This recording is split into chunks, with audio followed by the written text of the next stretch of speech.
7. Too pretty for prison. Lauren Cutshaw was pulled over in August of 2018 for speeding. The officer who pulled her over claimed that Cutshaw was straight-up belligerent drunk. However, Cutshaw claimed that she only had 2 glasses of wine that entire evening. The story is pretty standard so far. Someone gets pulled over and tries to talk their way out of getting a ticket or getting arrested. The dashcam footage, however, revealed an interesting take. Cutshaw trying to talk her way out of possible jail time by claiming that she was too pretty to be arrested. The 34-year-old former cheerleader and real estate agent told the arresting officer that she was a clean, thoroughbred white girl. Her blood alcohol levels were found to be 0.18%, and she was escorted back to the squad car in handcuffs.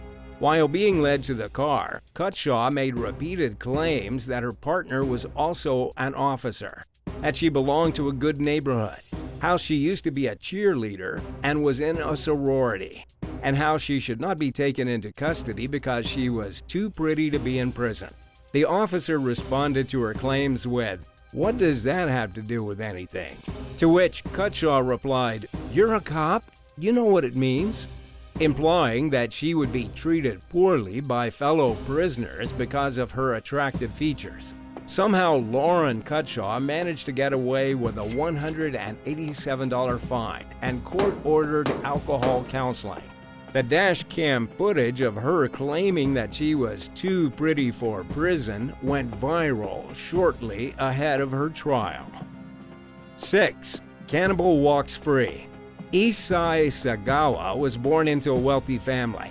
He was from Japan but had moved to Paris for school. In June of 1981, the unthinkable happened. One night he invited his classmate, René Hartevelt, back to his apartment to study and to help him translate some poetry. Sagawa was a short, meek man compared to Hartevelt. While Hartevelt was sitting at a desk in his apartment with her back turned towards him, Sagawa shot her in the back of the head, killing her. Hartevelt died immediately, and Sagawa claims that he fainted from the shock of what he had just done. When he regained consciousness moments later, he carried out his original plan, to have intercourse with her corpse, dismember her, and then devour her.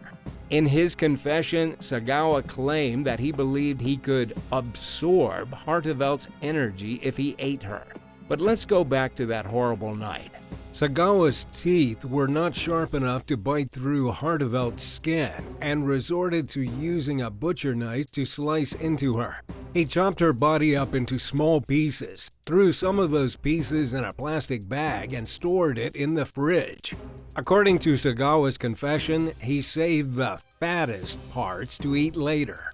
Sagawa was caught when he tried to dump Hartevelt's body that he stuffed in a suitcase nearby at a public lake. Reportedly, a suspicious person walked by him, came up to him, and demanded to know what he was carrying in his suitcase. Call it a hunch. This is where the case gets even more interesting. Not only did Sagawa confess, he provided detailed descriptions of what he wanted to do with the remaining parts of Hartevelt's body had he not been caught. Sagawa also had a previous criminal charge of attempted rape in Japan. However, after serving less than 10 months in prison, Sagawa was released on the grounds of insanity, and his original trial was deemed as a mistrial because of unlawful psychological evaluation. The Japanese trust fund kid was deported back to Japan, where he began to live the life of a sensationalized celebrity. Because the charges in France had been dropped, the court documents were sealed and could not be released to Japanese authorities. Therefore, the Japanese had no case against Sagawa and no choice but to let him go. Sagawa became popular in his country as the man who had killed a woman and then ate her body. What is he up to today? Today, Issei Sagawa walks the streets of Tokyo, free to do as he pleases. 5. The Menendez Brothers. Joseph Lyle and Eric Galen Menendez are siblings born in 1968 and 1970, respectively. Their parents, Jose and Kitty Menendez, were quite wealthy and moved to the States from their hometown in Havana, Cuba. The couple maintained their lavish lifestyle in their new location. The family originally moved to New Jersey before settling in Beverly Hills, California. Both brothers received their education from Beverly Hills High. On the surface, everything seemed to be going fine in the Menendez household. Everyone had everything they could ever hope for and then some. However, something sinister was going on behind closed doors. Their father, Jose, had been sexually, physically, and emotionally abusing his sons for years. Jose would routinely threaten the boys if they ever exposed him. Kitty was allegedly an unwitting accomplice to Jose's crimes against the boys. On the evening of August 20th in 1987, Eric and Lyle came home to find their parents sleeping on the couch. The brothers first shot Jose with a single gunshot wound.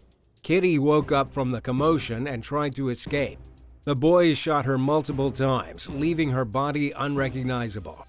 They shot both of their parents in the knees to make the murders look mob-related.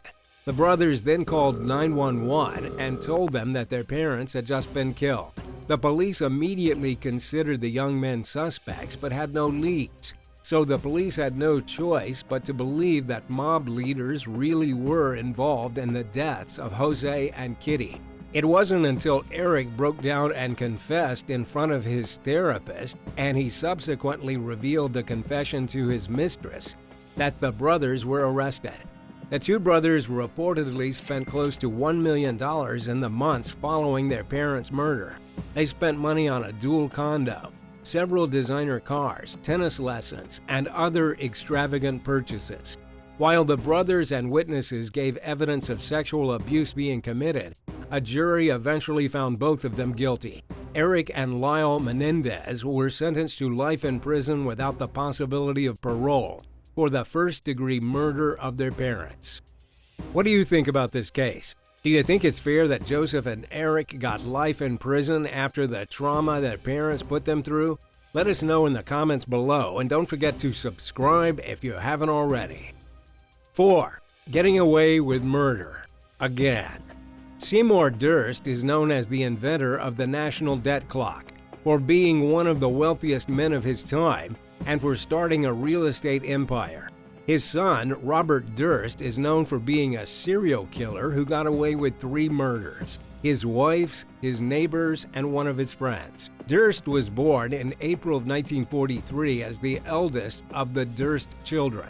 Robert was in line to become the heir of the Durst organization, originally founded in 1927 by his grandfather. As a child, his therapist noticed several odd behavioral tics in the boy: sibling rivalry, narcissism, and isolation, all which he received regular therapy sessions for. Durst was reportedly never interested in taking over the Durst organization, and instead started a food and wellness store in the 1970s. His father eventually called him back to New York to take over the real estate empire, but had to withdraw from his decision when he noted Robert acting inappropriately on more than one occasion. The empire was then given to his brother Douglas, and Robert was bought out of the family share of the empire for $7 million.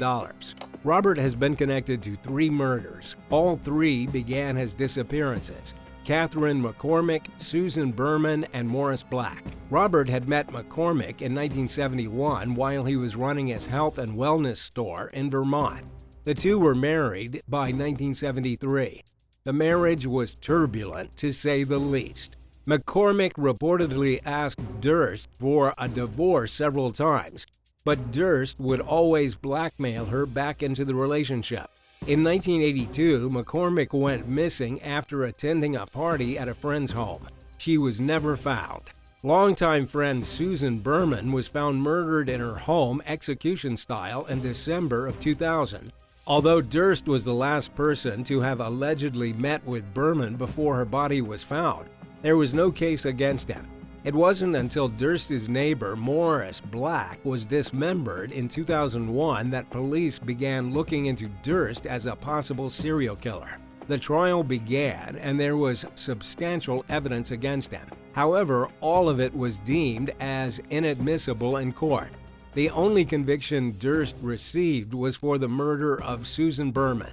Durst had been presented in court on multiple occasions: 2003, 2005, 2015, and 2020, the last of which got him a conviction of first-degree murder, tampering with evidence, bail jumping, illegally possessing a firearm, and misdemeanor criminal mischief.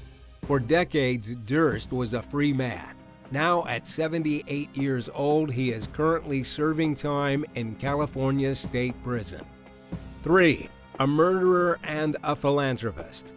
John DuPont was born into a wealthy family and inherited a large chunk of land from his maternal grandfather. He studied science, excelled in his field, and made smart investments. In 1987, it was reported that DuPont was worth $200 million. To date, he's the only man from the Forbes 400 list to have been charged with murder. DuPont developed a 400-acre wrestling facility for amateur wrestlers at Lissitor Hall Farm in Newtown Square. The private group was known as Team Foxcatcher. The state-of-the-art facility was equipped with pools, gyms, and everything necessary for training. Dave Schultz was an Olympian freestyle training wrestler living at DuPont's estate. Schultz was just one of many freestyle wrestlers living at the wealthy philanthropist estate in the 1990s. DuPont made it a point to have Olympians come live under his wing and train alongside some of the greatest trainers in the world. Although not a wrestler himself, DuPont was simply obsessed with the sport. In January of 1996, DuPont shot Dave Schultz 3 times. The crime was witnessed by his wife and head of security. Reportedly, DuPont acted as if nothing had really happened and just sat back in the car after committing the murder. The trial was sensationalized for several reasons: DuPont's wealth, his philanthropy, his erratic behavior leading up to the murder, and the fact that he refused to incriminate himself even with 2 eyewitnesses to the crime. He pleaded not guilty by reason of insanity at trial in February of 1997. A court eventually ruled that he was guilty, but mentally ill. For the murder of Dave Schultz, DuPont received 13 to 30 years in prison. He would have been a free man in 2026, but died in prison in 2010 at the age of 72. 2. Cameron Douglas's side career as a drug kingpin. You're probably familiar with the celebrity Michael Douglas, who has several Academy Awards and accolades to his name.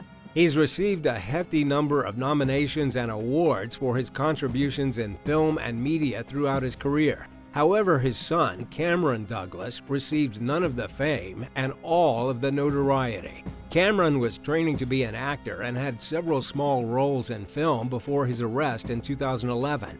He got busted in 1999 when he was found in possession of cocaine and charged with a misdemeanor and the possession of a controlled substance. 10 years later, in 2009, Cameron was arrested after it was discovered that he was involved in a serious drug trafficking ring.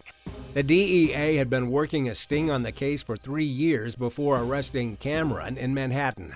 He had been caught distributing several pounds of methamphetamine out of a Manhattan hotel.